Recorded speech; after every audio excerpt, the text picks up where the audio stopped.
it's possible to build anything, right? With technology, pretty much possible to build anything. It's only a question of time and cost.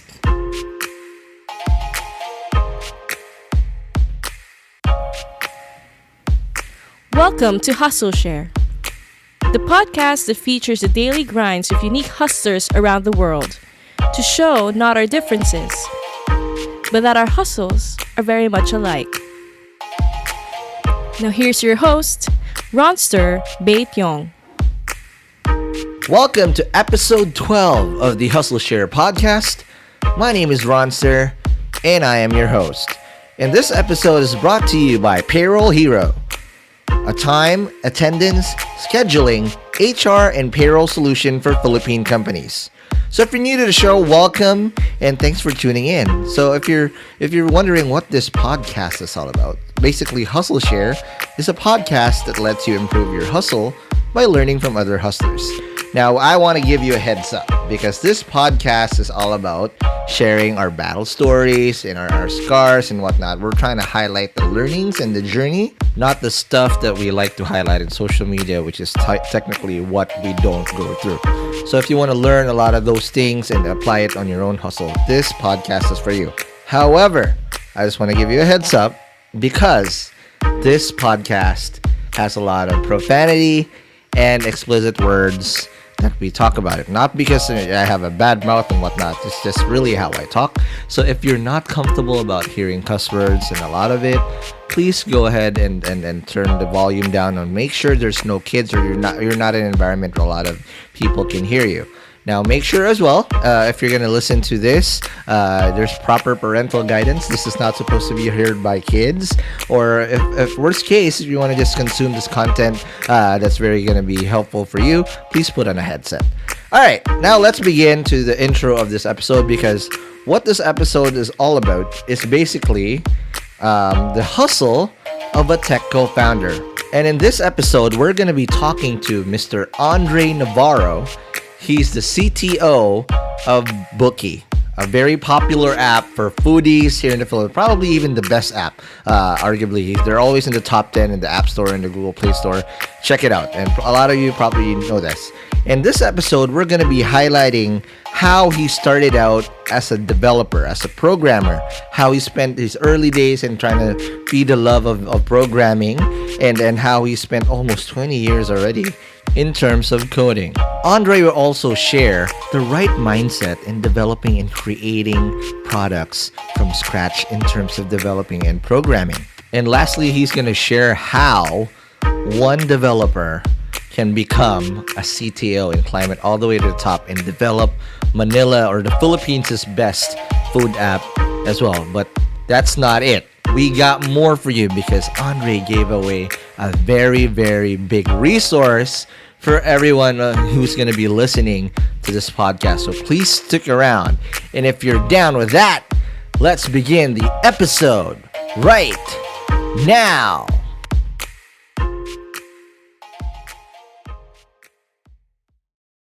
Welcome to Hustleshare episode 12, where we're getting to feature a very unique individual. As I've known him I haven't seen you in years, my man. Right? The last time I can't even remember. So I think it's probably at one of the smoking areas at a startup event. I'm cold turkey now. Okay, that's good for you, man. Yeah. So we're here with the CTO and the brain and the code behind the very popular food app Booky. Right, so let's welcome Andrei Navarro. Andrei, welcome to the show. Hey man, what's up? What up? What up? So again, thanks for being here. And again, I'm very amazed because we know each other way back. It's just like that's like the common theme I have. Maybe 2012 at one of the startup weekends. Holy shit! And I remember you saying like, yeah, let them do their pitch and all that. But when the party comes, that's your scene. That's where you're gonna dominate. Yes, because every time there's always a party, and that's my pitch. Right. I couldn't stand out in the rubble where everybody's trying to compete for the little attention of the VCs or whatnot. I had to get myself, but that was a lifetime ago. It feels like a lifetime, right? But Dre, again, this episode is very special to me because as you know, I've founded 2 companies, right? And both of them are tech startups. Right. And what I want to just shed a light on is that in a tech startup, obviously it's right there, technology, right? Right. We get away with a lot of stuff as founders or the CEO guys, right? The hustlers, because in a triumvirate of startups, there's always 3 H's, right? The hacker, the hustler, and the creatives, right? Usually. The hustlers usually are the ones that or the salespeople are the ones that get front. But it doesn't mean that the designers and the developers or the hackers are not hustling, because it's just a different hustle. But to be honest with you, dev companies or startups ain't worth shit without your work. You are the bread and butter and everything else in between. So that's all devs, not just me, right? Correct. Anyone who's ever built something for someone with an idea. Absolutely. And that's what this episode is all about. We're Right. gonna dissect today what's the hustle of a developer and whatnot, and how an idea turns into a top app in the Philippines and whatnot. So Dre, before we do that, let's just shed some light. What's your hustle? Right. So my hustle Yep. is helping other hustlers build their hustle. Wow. So it's Right. a hustle. It's like Inception. Right.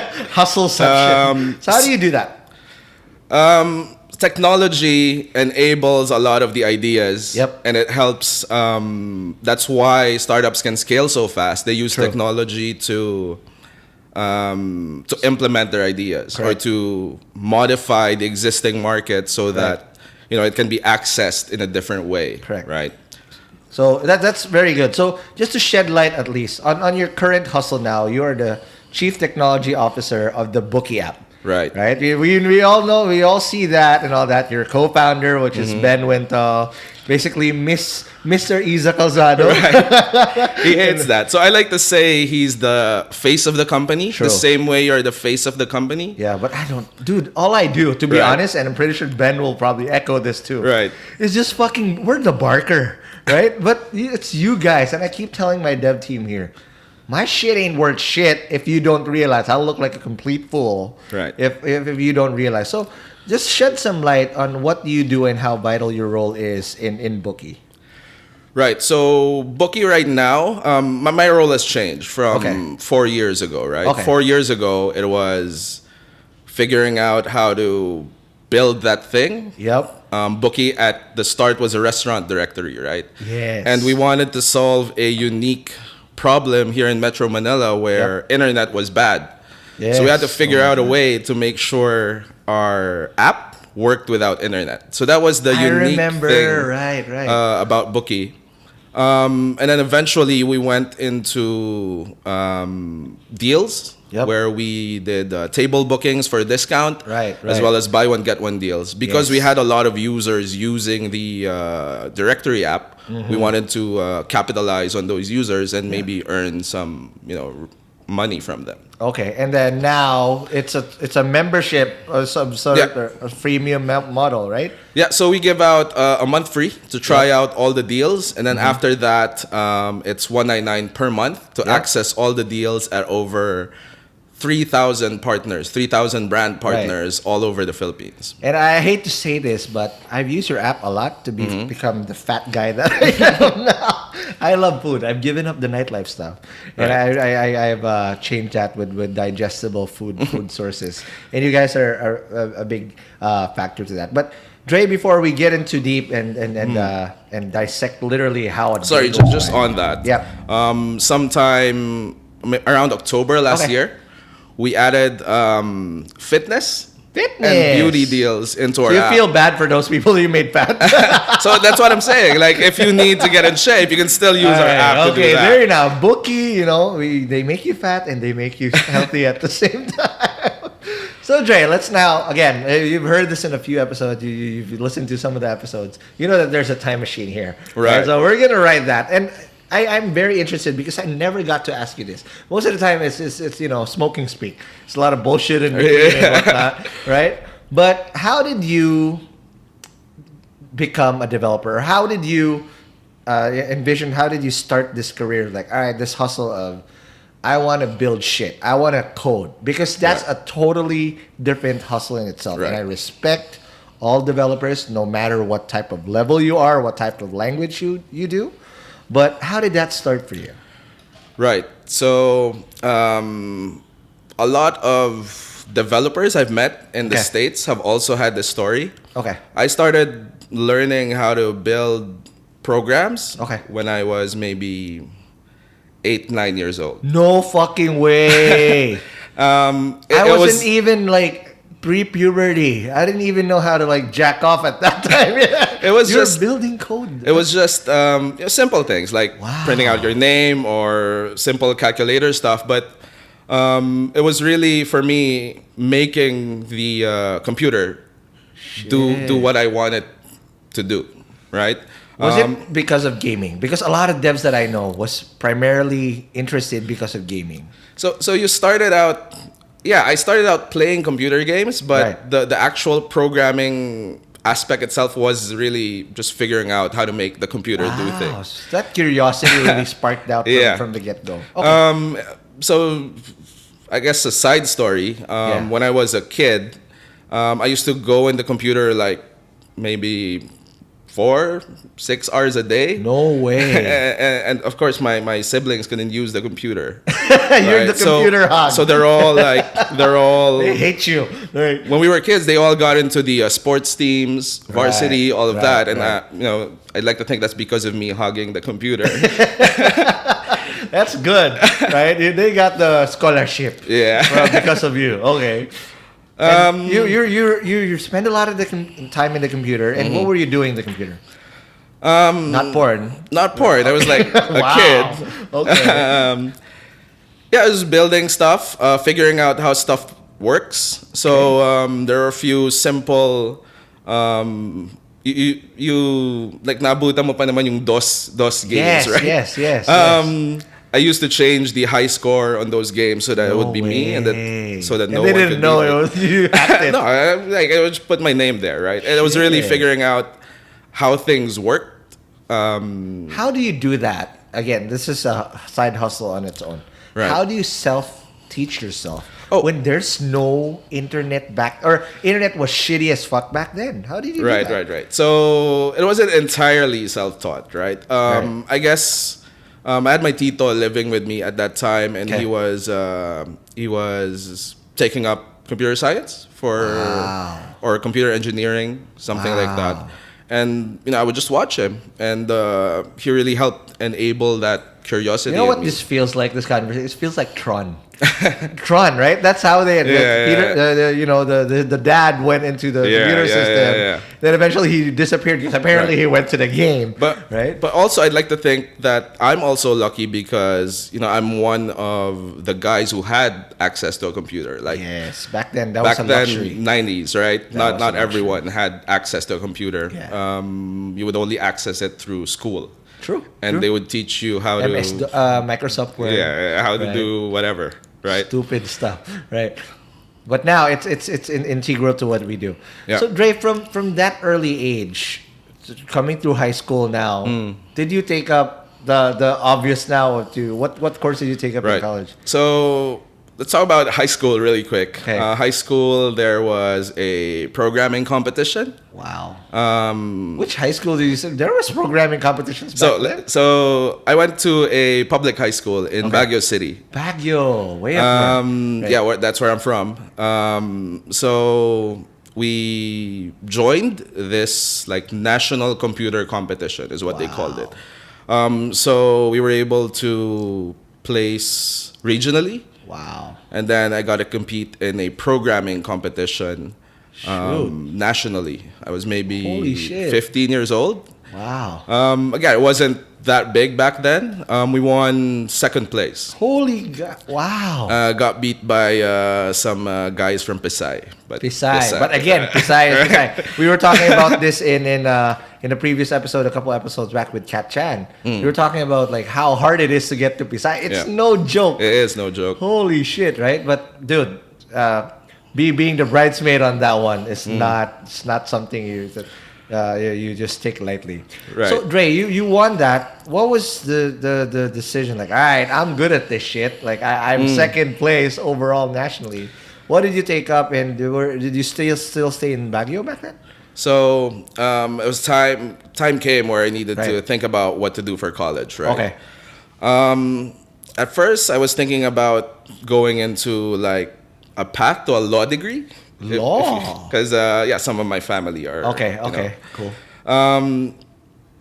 And the reason for that was like I've met all these computer science guys, Okay. and it seems like I know more than them. So I was thinking like, what can I learn, right? Got it. But I saw this program at Ateneo, Ateneo. MIS, which Yep. mixes the computer science side and the management side. So business so application. Yeah, of it. something like Okay. that. So I took that up in Ateneo. Not gonna tell you what year. Okay.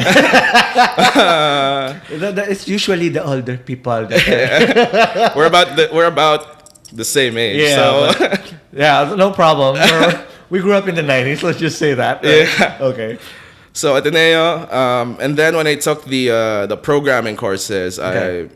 I just felt natural doing it. Yes. It's like you're Actu- calling from an early age. Yeah, Right? I actually tutored my entire block No way. just so to make sure everyone could pass. Are you kidding their me? exams? Yeah.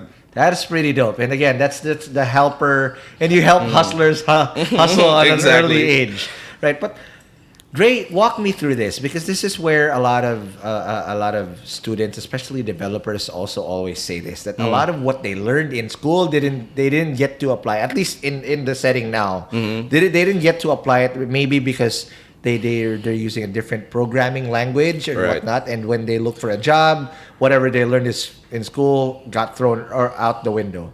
What's the hustle like learning to code in school, and how did that transition to applying that in your first foray into Right. developing shit? Right. So I think some people have the wrong perspective where you Okay. learn X language, get a job doing whatever, doing Microsoft Okay. stuff, doing Java Okay. stuff. But really, I think what is being taught in programming courses in college is really the ability to think like a programmer, to think Got like it. someone building things, to think Okay. about designing applications. Okay. And if you get yourself into that mindset, you can the language almost doesn't even matter. The language just becomes a tool that you use to execute that idea, to Okay. execute that design that you have in your head. Got it. How does one design that? Let's just walk it through for those people who are not familiar with programming and how to code. I couldn't code for shit. That's one thing that I regret now. I should have taught myself instead of partying too much when I Right. was younger. I should have learned how to code a little bit, because it's a 21st century skill. It is. That if you have kids now, your kid you need to learn how to code or write Right. code or read code at least. So I'm gonna say, I guess something maybe controversial. So a lot of people are doing this, right? Like Right. learn to code, teach Right. yourself how to code. Okay. And they're focusing on the language, focusing on trying to get a web page up or it. something, when they should really be focusing on the problem solving aspect, the building aspect. And I really believe there's still some talent that you need in order to be True. successful in the coding Absolutely. career. Correct. Like, everyone can learn how to cook, but not Yeah. everyone's gonna be like a Gordon Ramsay, right? True, Right. true. I can write "Hello World." Right, Doesn't right. mean I'm a fucking good coder, Right. and whatnot. So, Dre, how did you now after college? You were now you're like already a teacher from that point. Now I think I remember your background. You taught programmers, or you taught school. You were Yeah. in the academy. So right? What were your first job after school? Right. Okay. So Okay. let's talk about that. So after graduating, I worked for this small. No, I wouldn't say small, but a company, a startup. Okay. But it was late stage startup, maybe 100 employees. Wow, that's out big. of here, and we were building security software, anti-spyware software. Shit. The founder of that company, I don't know if you know, is David Foote. He's the head of Xenia now. Xenia. Yeah. So I used to work for him. Right. Wow, that was my first job. Spa. Right. Yeah. So the language that we use there is actually different from what we learned in college. So we had to learn how to. You have to unlearn and literally now it's like, just to put it in perspective, what we're talking for those people who don't understand, right? Language is literally like a normal language. So if something was written in English, right, and you have to rewrite something, and you don't know how to write, like for example, now you have to write something in Mandarin. Right. You never had a working background in Mandarin. You have to build something in Mandarin. It's that hard, right? And now you came into this. How did you hustle to learn that? Because a lot of my junior devs are, again, I love them. They're spectacular, and I would do anything for them. But I can see their hustle, but I don't know how to empathize. It's hard. How do you go from learning all this shit in school and now it's a totally different thing? So every, I guess, experienced developer will tell you that you have to learn a new thing maybe every 2 to 3 years. Wow. Just whatever the in thing is or whatever the new framework is that will help you build your application faster. Sure. Like it's just a natural part of the job. Yeah. And a natural part of the hustle is keeping yourself updated. True. Right? It's actually moving faster now compared to maybe 2 decades ago. Yeah.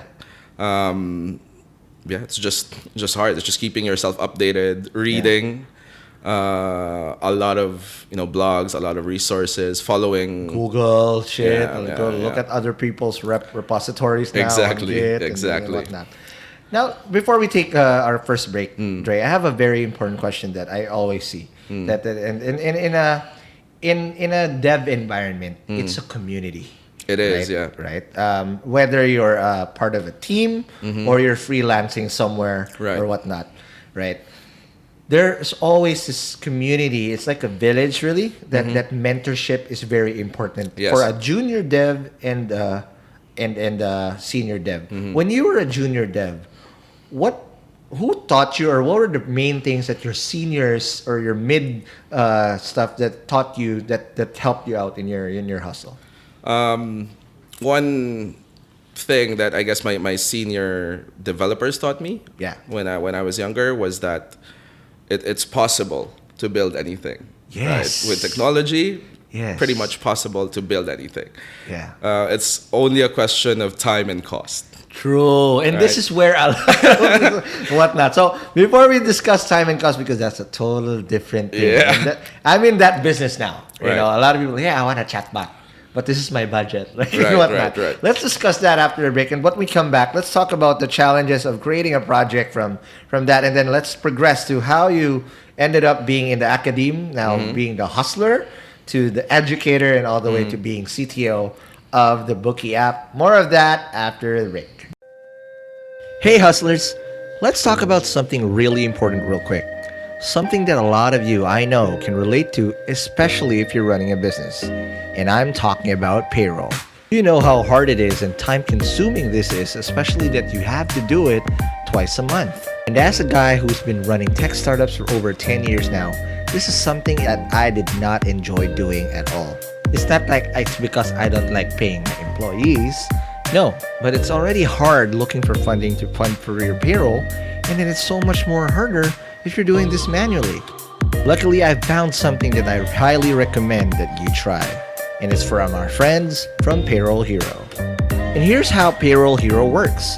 They use your employee's face as your primary biometric to avoid buddy punching and ghost employees. These clock-in pictures are further given a mood rating to deliver an array of business intelligence information about your company's correlations between productivity and mood. So unless your team can figure out a way to swap each other's faces, tracking time and performance will never be your problem again. Payroll Hero is also very consumer friendly because it's also based on web and mobile, and it's also cloud-based, so you never have to worry about your clunky old biometric machines. So now you can automate time, attendance, scheduling, HRIS, and a payroll platform wrap all in one. We have a very special bonus for you hustlers listening on the Hustleshare podcast. All you need to do is go to www.payrollhero.ph and use the promo code Hustleshare to get a 60-day free trial. That's technically 4 payrolls that you can do all for free, so you can see how it works for you. And the beauty about it is there's no upfront payment needed to do this. So never worry about payroll again. With Payroll Hero, optimizing work productivity with happiness. And we're back from the break. We're still with Andrei Navarro. Or I'll just call you Dre. Dre sounds cool. Yeah, like Dre sounds like your Dr. Dre. Yeah. What up, Dre? What up? Yeah, Andrei Navarro, or Dre, of CTO of the Booky app. But again, let's track back a little bit in how a dev really functions. So Dre, before the break, actually, you said that it's a different grind for a developer to create some. Just walk us through real quick on how, before we talk about costs and timelines. Right? Not sure if you want to talk about cost, right? Yeah, it's a totally different thing. Let's talk about first what a developer has to go through on a daily basis to write code. It's not easy because you need to use a different side of your brain to fucking use logic and build shit up. How's that like on a daily basis for a developer to write code? Right. So I guess from my experience, generally it starts with an idea guy, right? An idea guy has this idea to build something. Right. And usually the idea guy, someone like you, someone like you, crazy or Ben, motherfucker, right? yeah, has a very strong emotion attached to their idea. Like, I wanted to do this, I wanted to do this, right. I want it to be fast, etc. So now you have to take that idea, dissect it into a very detailed list of things. To the atom, right? Exactly, list of things that will constitute the totality of the idea, right? And then you'll figure out how to implement those things in a certain technology, timeline, right? And a certain timeline too, where we talk about sprints. A sprint, for those people who doesn't understand, I'll put this on the show notes. But sprints are basically 2-week spans. Depends on the company, but 2-week spans of functionalities or features that we can only do. Right. The harder, the more complicated shit you want, or the crazier the idea, the longer it would take. Right. So now we will go to segue to this. Right. There's 3 factors always in a developer's point of view: fast, good, and cheap. Right. You can only do 2. Right. You can never do 3. Right? You can never do 3. So if you want it fast and good, it will never be cheap. If you want it fast and cheap, you'll never be good. Right. And all that. So it's always that triumvirate. Pick 2 out of the 3. Right. So how hard is it when these expectations are being thrown at you and there's this idea guy who doesn't know shit about what she wants to build and whatnot, but they want all the 3? What are the challenges of a dev to create that? Right. So it's really about sharing in the vision, right? That's what I believe you have to do as a technical co-founder. You have to believe in this idea, right? So that you can passionately spend time building it. Buy-in is important, right? That's why you get all these developers working, through the night. Hackathons, right? You live in pizza and Red Bull, yeah. Yep. It's really that. It's really sharing that vision. True. I've had to do that now. Like I'm a co-founder of Booky, and I've had to share the vision and everything to these developers that I guess are prior to in my team and trying to mentor. Interview, you were saying you're a little late because you were firefighting. Which is that's normal. Yeah, so I totally understand. But Dre, before we talk about your current grind in Booky, you went from your first job. How many more dev jobs did you take before you went to the academe? Right. So maybe a couple more. Same setup where there was an idea guy starting a new company. Right. And needed someone to implement it or someone to figure out the technical side. Sure. For a while, I also went to the States, just checked it out for a bit. Wow. Not because of work or anything, but just check it out. Just Sure. when So immerse yourself in the Yeah, Silicon Valley swag. I was in Silicon Valley. I went to Wyoming. LA. LA, La La Land. I found tech work there. I worked there's at a lot, a fashion company, if you could believe that. I did wow. their website inventory stuff. Nice. And then I just wanted to do something for the Philippines, so I came back here. That is awesome. So, Dre, quick question. So you've done all these jobs. What was the common denominator, and what were your key takeaways and the learnings in those hustles that you did? Because again, when you're young, you make a lot of errors with your code. It's bugs. Yeah. We call it bug city. Yeah. Bugs on bugs on bugs and Yeah. whatnot, right? And then you become better. How does one developer become from being a bug source to technically become better at it? And how did you learn to become good and be better with code and writing code? It's really practice. Mamba mentality, right? There you go. Right. Very lala on that one. So when I was younger, Yeah. and I'm married now, so I have a Yeah. kid. So there's less time to code. do learning. Right. But when I was younger, I really immersed myself in learning new things, Yeah. reading tech blogs, reading Right. this hot new framework that came out, and trying it out. Nice. So outside of work, I would still be learning. Yes. You spend a crazy amount of time just to shed light on a daily basis when you're on your hacker mode. How much time you spend? Because here's what I remember. A lot of my early devs in Party File and whatnot. When we smoke, I felt like, what the hell is this guy? Like, I'm talking to you. You're not even looking at me. You're looking at the blank spaces.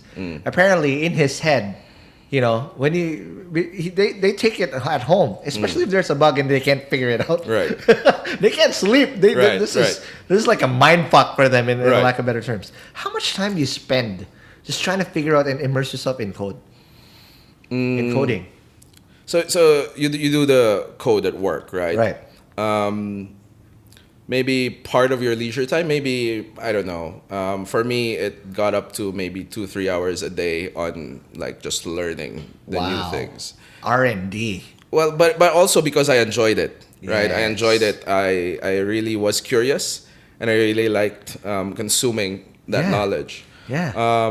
What's good about, I guess, the developer community out here is they also like sharing True, this so knowledge. much, There's like lots the of backers. meetups. There's lots of There's so many now. Crazy. Yeah. The developer, there's so many. I'm not sure if hackathons are always a good thing and whatnot. I'd like to get your opinion on that later.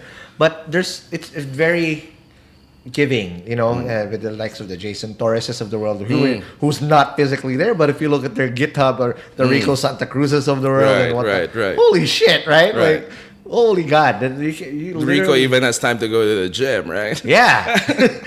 How do you even do that? Right? And now Jason's all buffed Jason up too, yeah. Right? So it's crazy, right? It's a giving thing. So again, from that, Dre, your experiences, what was the common denominator about those gigs that you did, and what were your key takeaways and learnings that you did?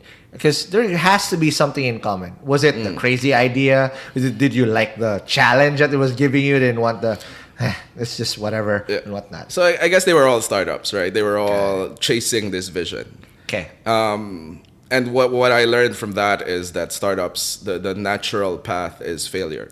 Yes. Right? You know this. That hurts. Don't rub it in. No, but we were doing... Right. Well, when was that? Maybe 07, 08? Yeah. It's early. It There wasn't, was it no wasn't startup movement yet. USO. Yeah. But yeah, I was really chasing that vision, chasing that dream, which is what we're trying to do today with Booky. Right. How does it feel like when what you built, and I hear this a lot with developers, that what you built didn't fly? I guess that hurts. I mean, from a hustler's point of view, it's like, shit. I put all my heart in there, especially for devs. It's an equal hustle, maybe even more for you guys, right? Right. How does that feel when something you built didn't fly? Right. So when you're trying to build something, it's like you leave a little piece of you, with that product or with that project. And of course, if it doesn't, become the success that you wanted it to, it feels bad. Right. But for me, it really helps motivate me to, do the next thing. What did I learn from this experience? Right. What do I need to do next time so that we can avoid the mistakes that we did? But a lot of it also comes down to luck, right? Especially with the startup grind, the startup hustle. A lot of it's hard work, it's talent, but it's also luck. Right place, right time, right team. Right. I always said, people always ask me, "Hey, Ron, what did you do to get acquired?" I don't know. To be honest, because I was just lucky enough to be a first mover. But in terms of what I know, I know what I fucked up on. So I know what not to repeat, and maybe that sped up the process of how not to fuck up anymore, be in a position to be acquired. Right. But if you ask me how to get acquired, if there's a playbook, there's no playbook. You just gotta hustle. That's it. And the harder you work, the luckier you get. Now, Dre, let's talk about now from that point. How did you become an educator? Right. Because that's a totally different thing. Now, this is where I really want to learn a lot, because I see a lot of hubris in the developer community. There's a lot of hatred. You guys fucking DDoS each other's work and whatnot. There's white hat and black hat stuff. What are the key principles, and how did you get into? Let's do that first. How did you get into the academe, and what are the key things you always want to teach your students when they make developments? Right. So I don't know what the community thinks I do for teaching, but I only taught part-time. I taught part-time computer science in Ateneo. Yeah, but dude, you're teaching in Ateneo and you're completely... It's because school. Like, I knew the faculty there. They put out an ad asking graduates, hey, we're in need of teachers. Would you be interested? So I applied, did a teaching demo. And then taught these students. But it was natural for you because you fucking bailed out a lot of your classmates growing up, right? So I guess that's like natural. Funny story. One of the faculty said, I guess the first few weeks I was teaching, they said like, hey Dre, we knew you were the guy building the projects of all your classmates. So, we had to pretend like, that they did it, but we knew it was you. Yeah, it was your code, bro. There's too many similarities. Right? You can see it. Getting into teaching really was, I guess, a way for me to try out like what can I do to help, the developer community here, and maybe I can start at the source. Maybe if I can inspire just one student to get into a development career and be able to hustle. Great shit, right? Yeah. Then I've done my job. True. Right. So that time that I actually started teaching, I was working at ProudCloud before that with Jason. Right. And I knew I wanted to do this teaching thing, so I had to, I guess, leave ProudCloud because there was a schedule conflict, right? I couldn't, really commit to a full-time job at ProudCloud. Right. And actually, that's when Jason introduced me to Ben, and that's where our working relationship started. Yeah, because I always see you guys like, what is this guapo guy doing here? I was questioning my gender, and like apparently it's a Calzado's boyfriend. So damn it, Isa, you got husband now, husband. Oh yeah, now it's husband. But back then, it's like, woo, who's this hot guy? Right? I forgot that I was straight for a minute. And whatnot. No, but okay, you met Ben in ProudCloud. But before that, what do you impart with your students?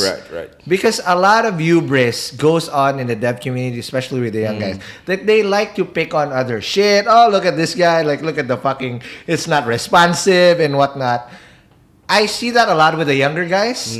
But as I see guys mature, it's a totally different dynamic.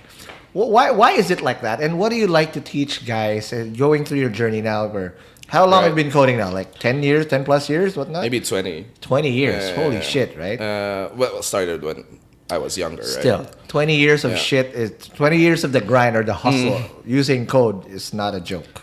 Right. I guess for my students, in addition to teaching them the technical stuff, Sure. in some of my classes, I try to talk about like how this gets applied to the real world, Okay. what happens in the real world, and Okay. what the career path is. Okay. And that you really have to go through, being a junior developer, Yeah. and Mid. continuously updating your knowledge every year, Okay. right?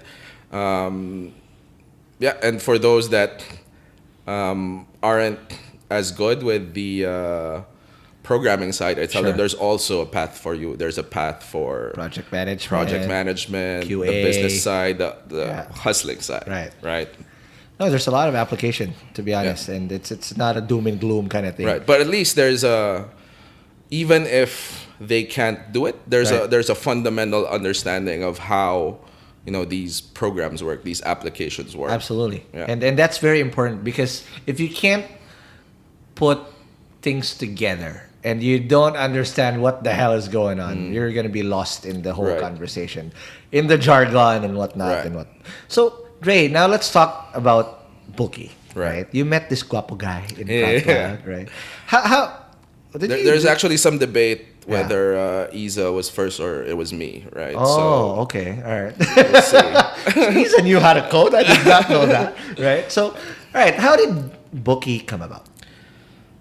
So before Booky, Ben and I built a few things. Okay. We built a dating app together. We'd like Oh. to think we thought of it before Tinder. Okay. We'd like to, but it didn't really fly. Was this pre-Isa? Like, why did No, you this do was it? Isa. Oh, wow. Okay, cool. We built a karaoke app. I think that's when we yeah, met. I remember. We were doing this Holy turn-based shit. karaoke Right, app. Right. So with It's this ahead of its turn-based time karaoke back then, app, Right.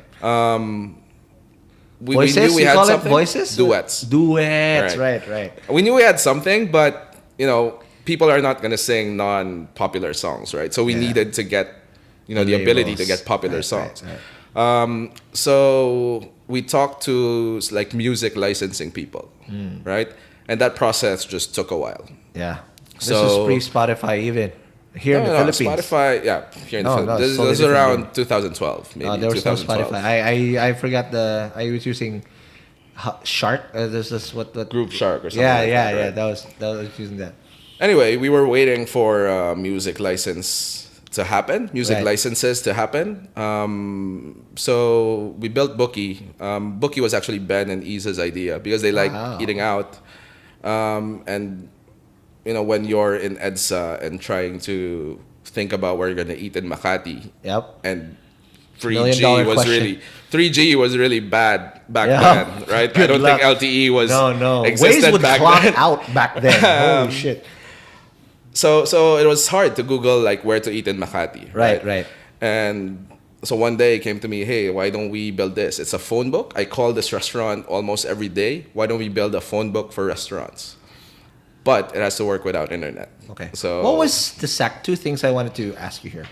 What was it with Ben that made you want to work with him? Because again, you tried a couple of stuff, and what was the sacrifice on your end? Because being a CTO doesn't mean you get compensated top dollar for your services, right? Because it's a different thing when you're a hired gun and you're working and whatnot in a proper, say, big company like an Accenture where they Right. pay you top dollar, Right. class A. In a startup, you have to take a significant pay cut, Yeah. right?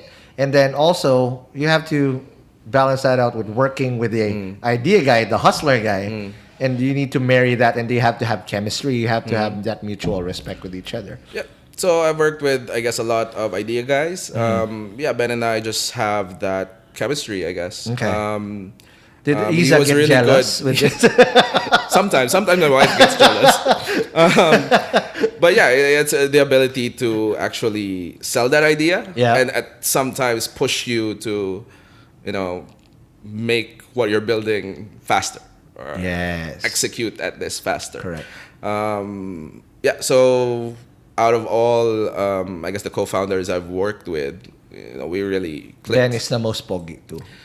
Yeah. This is the weirdest homo shit we've done as straight men. Again, no homo. We have Everyone knows that, right? Yeah. Everyone knows. Like, I get kilig when it's, hi, bet.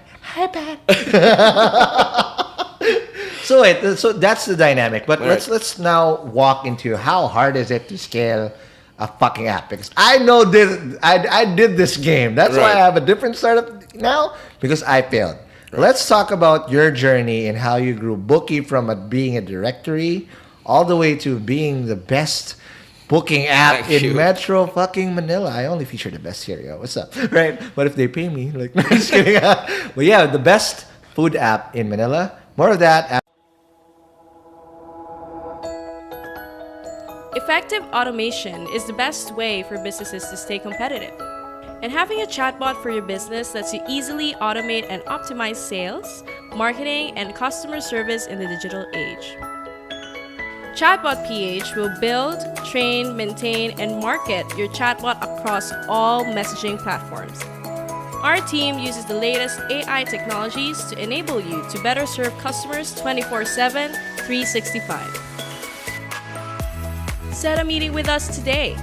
Message us now at m.me/chatbotph. And we're back for the final part of this Hustleshare podcast interview with. I asked him prior to the break. I said, "Do you want to be called Dr. Dre?" So apparently, I'm gonna be. Just call me Dre, the okay. tech guy. Dre, the tech guy. All right, Dre, CTO of the Booky app. So, Right. aside from Ben being the most poggy co-founder you've How ever many had. times do I have to say it? Right? Like, you really? Do you Yeah, want 'cause to? I'm really. Do you want to get him on this podcast? I'm good. Just kidding. But anyway, so Ben and you guys hit it right out of the park. Right. Was it Eureka right away? You saw the number, you did see the numbers right away, or was it a couple more iterations before you saw traction? Right. It was really experimentation. Right. We Yeah. did this booking thing. Okay. And it worked great. Like Right. before us, booking wasn't really a behavior Yeah. that people did in Yeah. Metro Manila. I'd like to think we helped enable that behavior. Sure. But a lot of the time when you're eating out, you're walking in Mega Mall and it's right there. So it doesn't Yep. make sense to book. Right. So we needed we needed a way to capture that audience True. of those who are already in Right a on the mall, spot. right on the spot. Instant stuff. Right. And instant buy one get one deals really worked for us. How hard is it to develop an app? So again, prior to the break, I mentioned that I empathize with you because I did something similar. It was also in the same consumer market, but Right. it was a sub niche of what this niche is. I was Right. doing nightlife, and I remember it was very, very hard because people just don't. Let me just shed light into this. It's hard to create an app because you're not just building one thing. Before you ship something, you have to configure it in two major things: Android and iOS. And each app technically is designed intricately because it has to match the specs of your phones. It can't just be a buy one whatever and just boom. That's why I'm Right. making chatbots now, because it's so hard to create an app, and that's why every single time there's a bug and whatnot. Plus, so you have these apps, right? Right. There's a whole lot of things happening behind the scenes. Okay. Those apps need to connect to a server. Right. Need to gather data from a server. So it's not the app is just one aspect. It's Sure. a whole. You're really building a whole platform, Correct. right? So it's very hard. Walk us through how that, without going to the details, because your competitor might be. It's fine. Just kidding. They can copy that. Just kidding, so right? a lot of startups start with an MVP, right? Minimum viable viable product. You've talked about this before on Right. this podcast. And yeah, usually it's one developer, one or Right. two developers with the idea guy building that MVP. How many were you guys when you started this? There were two of us. Yeah. I remember seeing you in Proud a couple times, right? Yeah, so And this it was me and bootstrap, right? another mobile developer. So Yeah. I was my background is really in building the server infrastructure, the back end And services, DevOps and whatnot, right? right? So yeah, we built that MVP, but we also use that MVP to gain traction. Wow. So the problem is when you have an MVP that's not perfect that you put out there. Yep. We got bad reviews. Well, no. You put Right. you put it out there, and it is barely holding together with the scale that you're trying to achieve. Right. So you break. but you needed to do that because you needed to validate your idea True. really quickly. True. And so we've gone like 4 years now. There's still some of the old gold that's there, Right. that we can't really just remove because. It will break shit. And a lot of people are using it already. A lot of Right. people are using our app every day, Right. and it's very risky And to different remove. versions of it too. Some Right, people right. don't update their fucking apps. Right. Right? But at some point, we needed to figure out how to make sure this would scale. Right. So once you hit that product market fit, Right. all the things that you did as with your MVP needed to be cleaned up, needed Right. to be built in a more proper way. So, Dre, you said prior to the show that your role is totally different now. You went from 2 coders to now having a. How big is your team now? At least the dev team. So dev team is now 13. Holy shit! Right? The company itself, there is about 70 people. So Fuck. there's guys in sales who make sure, sales and BD who make sure we get the Booky deals, Prime, the nice that's deals. out there, that gold thing that you see in the restaurants. Right? We have a really great content team. Absolutely. Your lists. Oh my god. Yeah. That was the growth hack of a growth hack. Really. Right. And I'm pretty sure when you guys see that, the upticks, it's symbiotic because it's not just you who benefits from it, but those restaurants Yeah. also you did. And that's why they like working with us, right? Nice. It's just genuine content. Yep. And then in order to scale up really quickly, we have let's call them our operations team who helps support The backbone people. help support the technology Right. in the areas where technology falls short, and we needed to do it manually. Human intervention. Human right? intervention, Yeah. right? But as we're growing, we needed to really build in a lot of automation, build in Yep. a lot of, utilize technology to solve our everyday business problems. What were those key things that really made it? If it was barely holding in together, now it's scale. How many, as we speak, just rough numbers, how many users do you guys have now as we speak? Like in terms of downloads? Because people don't understand, it's hard to get an app out there. It's easy to make an app, but for people to download it, continuously use your app, it's a totally different thing. Right? And acquiring users is very, very, very expensive. Right. Right. So for you guys, how are your numbers so far, at least? Not sure if I talk about the exact numbers. Yeah, but ballpark. Let's say 6 figures. Shit! I was happy to get a couple of thousands Right. before, right?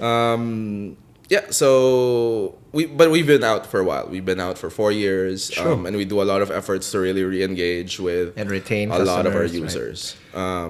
How do you hold that up and make sure it doesn't fuck up? Because one false bug, one false crash, Right. If it makes someone's phones slow, they will That's happened to us. uninstall That's happened you. to us a lot Yeah. of times, and it's Right. really just scrambling to get that fixed. Right now, we're putting better processes in place to make sure it doesn't happen. Right. But we're still really used to that startup speed that Yep. sometimes it's hard to slow down. Right. True. So it's just putting better processes in place. Right. Now that we, I guess, have resources in terms of Yeah. money, it's easy to just buy another server, like just Boom. buy something to scale up and just Correct. throw money at it until we can solve it, elegantly Right. using Rather technology. than you try to Because we try to can't build lose some- these users, right? Correct. Yeah. And that's very important. Now, Dre, walk us through now your hustle. It's a totally different dynamic from being a junior dev. How does your role change to being a CTO, and how does one get to that level of someone to lead a whole dev team as a CTO? Right. So, most startups start with a technical co-founder. Right. Right. And usually that technical co-founder builds the first version Yep. of the product. Right? As you scale, it's just going to get, the things or features you need to build just get more and more, right? And you need Right. to respond to what the users are asking for. Yep. And it's not sustainable as one person. True. So you have to continue to build the team. Yep. So it's like every year in Booky, Right. like I've been writing less and less code. At the start of this year, the first 2 months, I barely wrote anything. Oh my god. Which That's a role. You become more of a teacher than a whole thing. well, and I've seen that, it's also you sort of become a proxy to the CEO. You proxy to the idea, right? Okay. So in the same way that your founder or your CEO sold you on this vision, and You need to re-evangelize that now. yeah, you need to re-evangelize that with younger people, Right. with newer people who are less invested in it Right. than you. So my role has shifted from building stuff daily to trying to get processes in place, trying to make sure people are organized, trying to make sure we're getting stuff done, we're getting shit done every day. Yeah, and that's hard. Which reminds me, Yeah. to anyone who's looking for dev work, There you go. we're actually hiring. Booky, if you want to be working with one of the best developers and CTOs out there. There's a lot more. There's a lot more better people than I am. Like Right. Jason and all these guys really know how to build. No, correct. stuff, But right? the thing is, with that, anyone who's worked with ProudCloud before have been taught, at least it's worked with Jason to be specific, have been taught great fundamentals from that get go. And I've seen a lot of people work under that field who's now Right. doing way better in Right. their own separate careers, right? So if you want to work with the right fundamentals, clean code and all that, Right. the Booky is hiring. How do they get in touch with you if they want to join the Booky team? You can post my email Okay. on the show notes. Yep. You can also visit, I guess, phonebookie.com. Phonebookie.com. All right, before we wrap this baby up, let's talk about hustle tips for developers. Right? If a junior developer is listening now, how do you hustle your way from a junior dev all the way to CTO? Because not everybody ends up in that. Yeah. People get to senior level. Eventually, everyone has their own trajectory and career path. What are the things that you need to do or sacrifice to get into a CTO level? Because again, as a CTO, as the first guy to build that product, gotta fucking sacrifice too, right? Because sometimes you won't even get paid first, right? You just gotta buy in. It's like, yeah, this makes sense. You have to wanna be believe, part of this. right? Right. How do you become a CTO? It's really hard, and I'm still learning what exactly it means Okay. to be a CTO. So I like to, again, it's really about trying to get as much knowledge as you can Yep. from different sources. Right, even today, I spend maybe still 2 hours a day reading, listening to other people who are way smarter than me, Yep. and just learning from them. So that humility that I'm not a finished product. I gotta learn more. And now it's your product. It's the weight on your shoulders is bigger because everybody looks up to you. Hey, Dre, what do we do? Right, Yeah. and all that stuff. Now, Dre, let's talk about tips. Right, if you say, let's put on your professor hat again. Right, what would be? You were talking to a junior developer already. They learn how to code. They know how to code and whatnot. Aside from what you told them earlier of being hungry, what are the hacks that they need to learn in order to build good code? Because I always hear this, that better programmers write less lines of code now as they go along, and they get more shit done rather than you build a whole monolith full of shit code, right? How does one become a better programmer? Well, one of the ways is to find a mentor who will, because every person's path, every person's style is different. Okay. And getting a mentor will help you identify which specific areas you need help on. What else? I'd like to think on that journey to doing a more management-oriented role. A lot of devs are really very. I don't mean to generalize, but a lot of them are really very introverted, right? And they're not used to talking to people. Yep.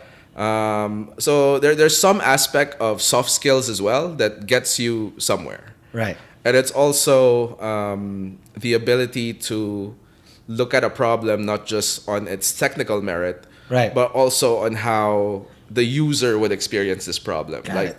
The user doesn't actually see how elegant the source code is. Correct. What they They don't feel give a is shit. the user Right. experience. Like, so whether it's good code or shitty code, at the end of the day, if the user gets What they want. what they want, Right.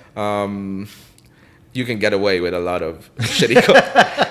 But again, There's yeah. proper ways to do it. True. But again, it's about balancing, what you need to deliver, Right.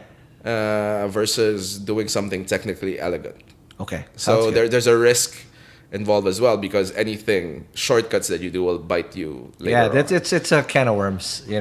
Eventually you'll have to pay. But the if that's price. like, sometimes you just need to do what you need to do in order to fulfill the vision. ship it, in order right? to Ship it. right? It did not doesn't have to Right. be perfect code, especially Right. in the startup land where pace and getting Yeah. it done is Yeah. more important than beautiful code. Lastly, Dre. Now, I see this again happening a lot where there's a lot of programmers who are also not fortunate enough to have a mentor right there to be physically helping them out. Like, for example, people who are freelancing and whatnot, right? How do they access and what are the hacks to get more education, aside from, of course, the obvious Googling? Right. What are the little things that they can do to learn that? Right. So, the great thing about we go back to Proud Cloud again. Right. That gave me really access to This episode is not sponsored by ProudCloud because, first of all, Jason is no longer there. let's So not talk sponsored about- by there's a Jason whole Mashup story there, Garage. right? By Jason. This is sponsored by Jason Torres and Mashup Garage. Okay. Right, but it really gave me access to this, I guess, community, the Right. same community where we met. Right. So there are a lot of organizations out there. They're really their goal is to help out developers. True. DevCon, there's a free Yep. code camp. Yep. There's Fackers. Expose right? yourself to those types of communities because it's your tribe. Yeah. They're not there. You're not. I mean, a lot of the younger ones again. I see it with a lot of immaturity too. People like to compare their shit and then I'm a better coder. Your shit is. But So the thing I've learned on that aspect is there's always going to be someone better than me. True. And if I use that as a measure of my worth or of how good I am, then it's never going to be enough because there's always going to be someone better than me. So rather, it's for me like knowing what you know and knowing what you don't know and then addressing that. Absolutely. And then building something, right? That is beautiful. Right. But that's very true. And again, a lot of hubris and naivete, and it's called being young. But I've also encountered some devs who are quite old already, and they still act like that. It's like, dude, that's not your code that makes you better. It's about. That's why I like devs who are like you, who are paying it forward in their own hustle, who pay it forward. And most of the best devs I know are the most humblest devs out there. Well, I would say I brag sometimes, but you need to do it in Humble the brag. right place, right? Correct. But it's not where you're trying to. I hate it when people try to put other people's work down. Right, Because right. you said it right. Someone else is going to be better than you. Always, right. Right. And you know what? And the most bitter pill is called humble pie when Right. someone shoves that up your mouth. Right. Right. So thank you for that, Ray. Now I'm not gonna let you go without some really goody stuff here. Right. So for someone who wants to try Booky app right now, we have a little something Right. for we have a little promo code for Right, that right. Dre and his team prepared for us today. So Dre, if they wanna avail of that, what do they get and what do they need to do? Right. So you can enter the promo code Do the Hustle Do the hustle. in our app, so that you can do that through settings, enter promo code, Okay. and we'll give you an extra month of Booky 2 subscription. months of Booky Right. So when you sign subscription. up, you get 1 month free. this promo code unlocks another Not month for one, you, but two. That's good. which gives you access again to all these partners. Right. Dude, I'm can I getting talk fat about again. the partners? Right. This new one is Shakey's. Buy one, get Holy one, shit. bunch of lunch. There's Krispy Kreme. Dude. There's Jamba Juice. There's a lot. Okay, I'm getting fat just by hearing that already. But Dre, thank you very much for being here. Please do invite people to download your app. And if they want to follow, if you want to be mentored by you, and again, talked about your journey and then whatnot, if they want to join your team, how do they do that?